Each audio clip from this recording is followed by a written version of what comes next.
Back at it today with another video, as today we're going to be looking at every MLB team's most underrated player. Now for this video, there are a few instances in which there are some younger players who are underrated strictly just this season, but for the most part, we're going to be looking at underrated players throughout their career. Also, I'm going to try to go through this pretty quickly. I don't want to make it a 20-30 minute video, so like I said, going to go through this sort of quickly. But anyways, with that in mind, let's get right into the video. Starting things off with the Arizona Diamondbacks, I have Christian Walker. Walker this year is putting together another great season as he's hitting .243 with 11 home runs and a .788 OPS. And last year, he was one of the best first basemen in all of baseball as he hit 36 home runs with an .804 OPS and also won a Gold Glove. So this guy is one of the best first basemen still in today's game, and I just don't necessarily think he gets the love he deserves. Moving on to the Atlanta Braves, I have Ozzie Albies. This one may be a little bit different than many of the players on this list because Albies is clearly a star in this league, but he's just not compared with the best second baseman in baseball, and I do think he deserves to be in that conversation.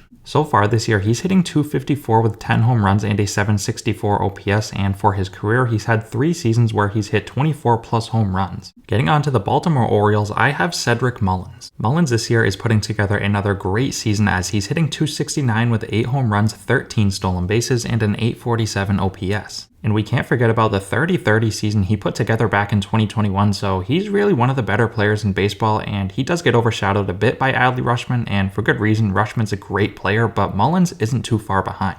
Getting on to the Red Sox, I have Alex Verdugo. Verdugo this year is having a great season as he's hitting .292 with 5 home runs and an .828 OPS. He may not be a superstar, but he's definitely an all-star caliber player in my opinion. I think this year he could potentially be an all-star if he keeps it up, and he is in a pretty good offense, so maybe he gets overshadowed by some of his teammates, but still, he's a really good player. Getting on to the White Sox, I have Andrew Vaughn. So far this year, Vaughn is hitting .237 with 6 home runs, 34 runs driven in, and a .729 OPS. He may not be very underrated because he's not necessarily a great player, but I think he's a pretty good player who really doesn't get much attention across the league. Getting on to the Cubs, I have Nico Hoerner. Hoerner put together a really good season last year, and this year he may be getting better, as so far he's hitting .289 with 3 home runs, 12 stolen bases, and a .733 OPS. He's a key piece to the Chicago offense and defense, and I think he's all around one of their most important players, and I still to this day think he's very underrated. Getting on to the Reds, I have Alexis Diaz. Diaz posted a dominant rookie season last year, and this year he's been just as good, if not better, as in 19 innings he's locked down 10 saves with 35 punchouts and a 1.93 ERA. He's all around one of the best closers in the game. I think he's capable of keeping this up for a full season, and who knows, if the Reds aren't competing at the deadline, maybe they'll trade him to a contender, in which case he won't be as underrated.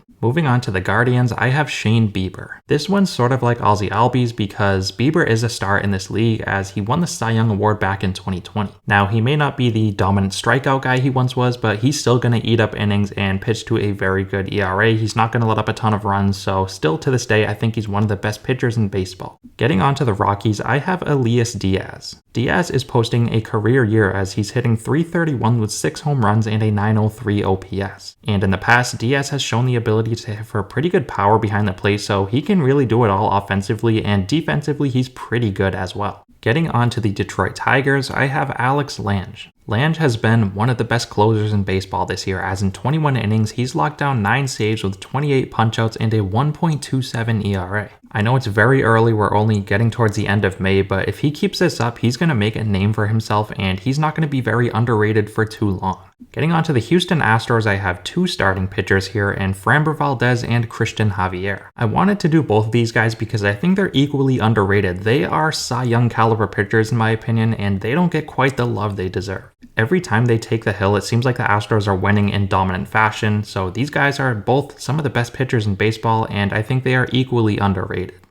On to the Royals, I have Vinny Pasquantino. Pasquantino had a very short but very good rookie season last year, and this year he's picked up right where he left off as he's hitting .260 with 9 home runs and an .818 OPS. He's only 25 years old, so I think he's going to continue to get better and better as his career goes on, and I think he is one day going to be an all-star first baseman. Getting on to the Angels, I have Hunter Renfroe. Renfroe has been a very good power hitting outfielder for a pretty long time now, and he just doesn't get talked about enough. In his first year in LA, he's putting together another great season as he's hitting .256 with 10 home runs and a .771 OPS. Moving on to the Dodgers, I have Evan Phillips. Phillips is one of the best relievers in baseball. This year in 19 innings, he's locked down 7 saves while posting a 1.89 ERA. And last year, he was even better, as in 61 innings, he had a 1.14 ERA. So this guy, clearly one of the best relievers in baseball, and as he plays in LA, you would think he would get recognition, but he just simply doesn't. Moving on to the Marlins, I have Jorge Soler. For those who don't know, Soler put together a 48 home run season back in 2019 with the Royals. And this year, he looks like he's well on his way to a similar season, as so far he's hitting .259 with 16 home runs and an .899 OPS. Getting on to the Brewers, I have Rowdy Tellez. Tellez is not a very flashy player. He's not too exciting or marketable, but he produces on the field, as this year he's hitting .259 with 12 home runs and an .878 OPS, and he's coming off his season last year in which he hit 35 home runs.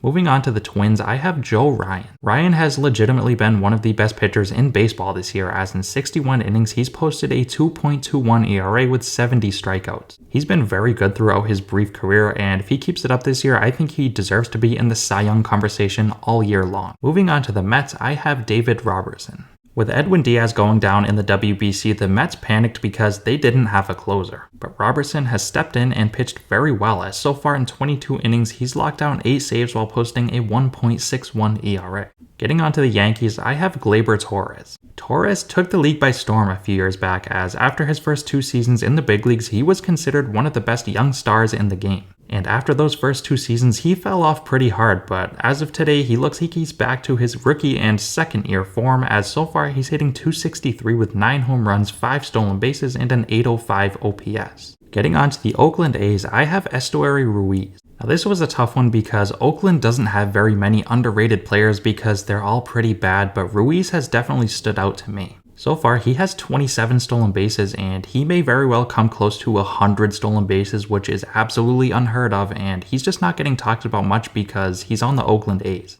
Getting on to the Phillies, I have Bryson Stott. Stott has been a very good middle infielder for the Phillies this year, as he's hitting .294 with 5 home runs and 8 stolen bases. And towards the end of last season with their World Series run, Stott was a huge reason why they got that far, so I think he is a very good player and he just still doesn't get talked about. Moving on to the Pirates, I have David Bednar.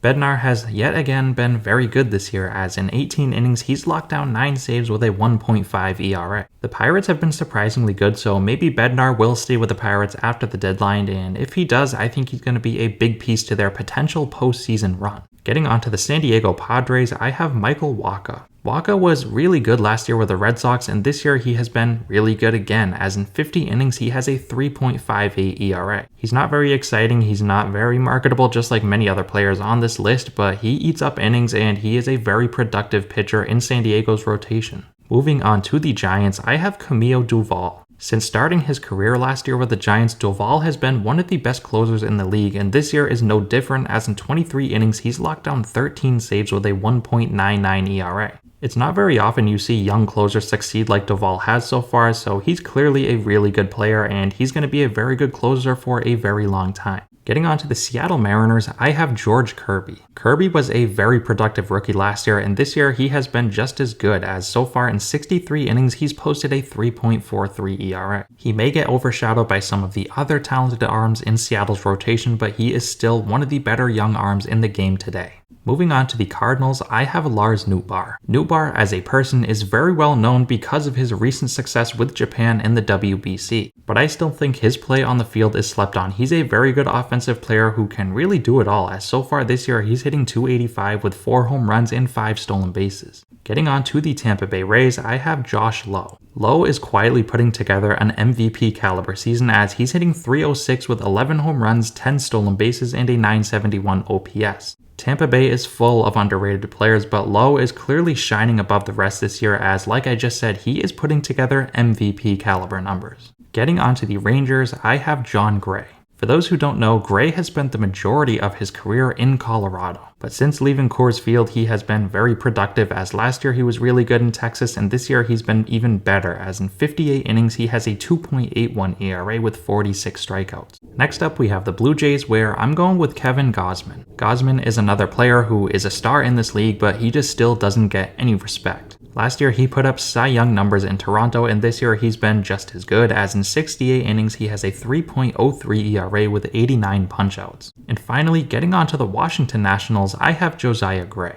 Gray is one of those pitchers who just doesn't get talked about at all, and I think it's because he's on the Nationals. But last year he was pretty good, and this year he's taken a huge step forward, as in 58 innings he has a 2.65 earned run average. Alright, so there you have every MLB team's most underrated player. Let me know what you guys think down below. As always, thank you guys so much for watching, and I'll see you next time.